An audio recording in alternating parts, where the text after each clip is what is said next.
as with most things, I got to the trend late with this game. 7 years late, to be precise. But I have recently completed the Order 1886, and this is a genuinely good game, with a good story, that doesn't have a sequel. Now I know people have contrasting views on this, but I think the Order 1886 needs a sequel. But, for the balance reviewers are obliged to have, I'll be assessing the pros and cons of this game. Don't worry, this game does have cons. This goes without saying, but this video will contain spoilers for the Order 1886. So, now the pleasantries are out of the way, time for the video. The Order 1886 is a story-driven third-person shooter game developed by Ready at Dawn, and was released exclusively on PlayStation 4 in February 2015. Now, the release year is relevant here, because the game looks amazing for an early 8th generation game. The visuals are stunning, and really capture the gritty atmosphere of an alternate steampunk London. Now I say story driven because, well, a lot of it is cutscenes. Like, entire chapters are cutscenes.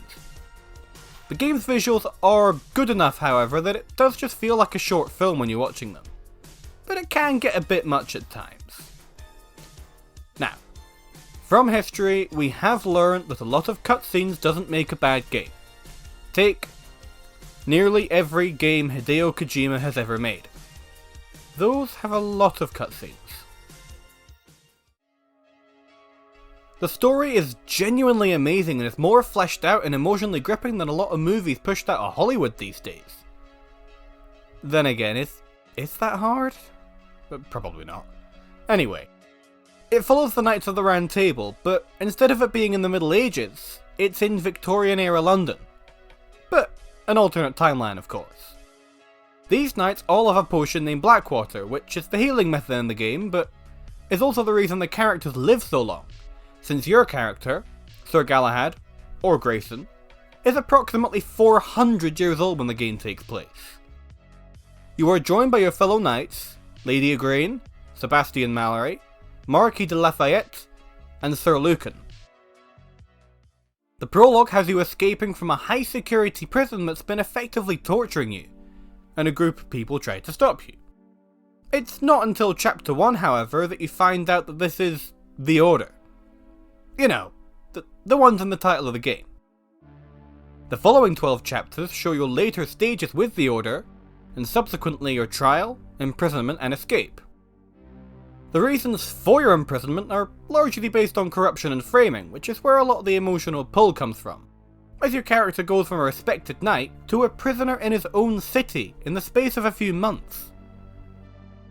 The game ends with you being free, but London is under martial law due to your escape, and you've got the Order actively hunting you. You declare that you're a knight no more, and the game ends.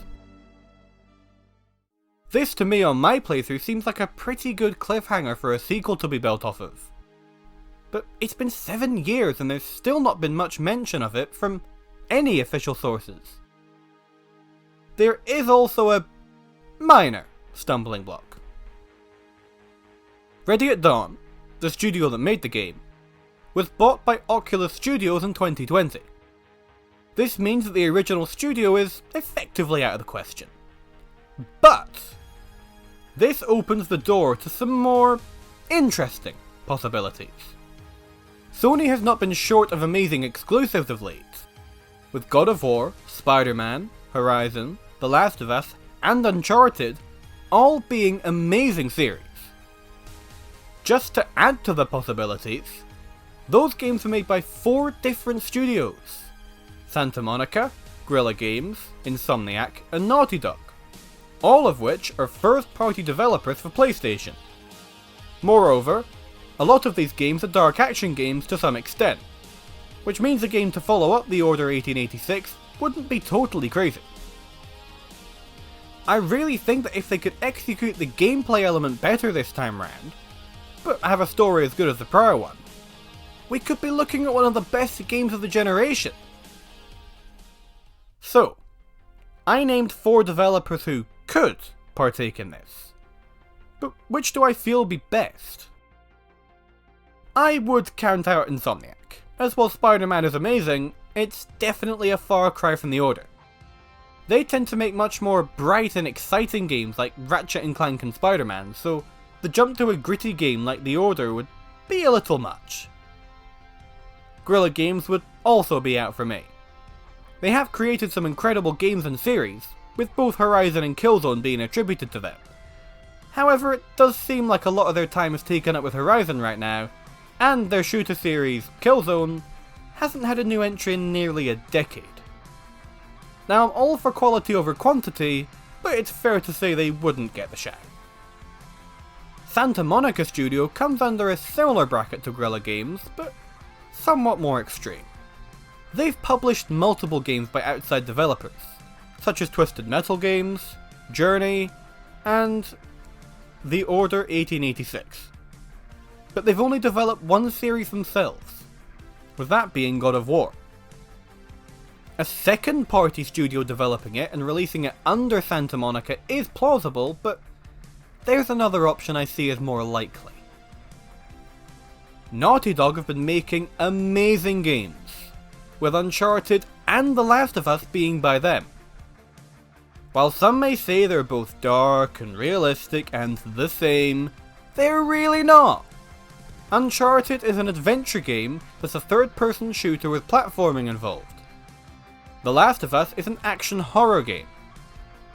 Now, this also means that they have a very good and refined third-person shooter engine from Uncharted, which could potentially be reused for a second game in the Order series. I think this would not only be one of the most likely options, but also the best option. I'd stick my neck out here and say it would almost be a guaranteed hit. There would, however, be some issues to iron out from the 2015 game though, as I'll now get into. For me, the gameplay aspect of The Order was a little too easy, but also pretty unbalanced. I was playing on medium, and 90% of the game was really easy. But then a certain type of enemy appears and it's actually hard out of nowhere. I'd like for this to be ironed out a bit, and just have the game be a moderate difficulty on medium, because that's meant to pose at least some challenge. Especially for someone like me who doesn't really play shooters that often. But also so that there's no random difficulty spikes out of nowhere. Another gripe with the original game is the quick time events. It's just really quite jarring to go from shooting enemies to random time button presses occasionally. I'd much rather just use some abilities there or straight up shoot them. This control style has its place in the interactive movie genre, largely fronted by Quantic Dream, but The Order just falls on a weird middle ground at times within the game. I am now going to address the elephant in the room. The game isn't very long. I wasn't exactly going for a speedrun to end up on Summoning Salt in a couple of years, but I got the Platinum Trophy in 11 hours. This included completing the game, whilst having to use certain weapons in a certain way to get those trophies, and then cleaning up the missed collectibles, which I was admittedly very slow at. The story itself clocks in at around 7 hours, which, being realistic, isn't enough for any full-priced game. Especially now. If they were to make a sequel, I'd say it would have to be around 15 to 25 hours in length for the story.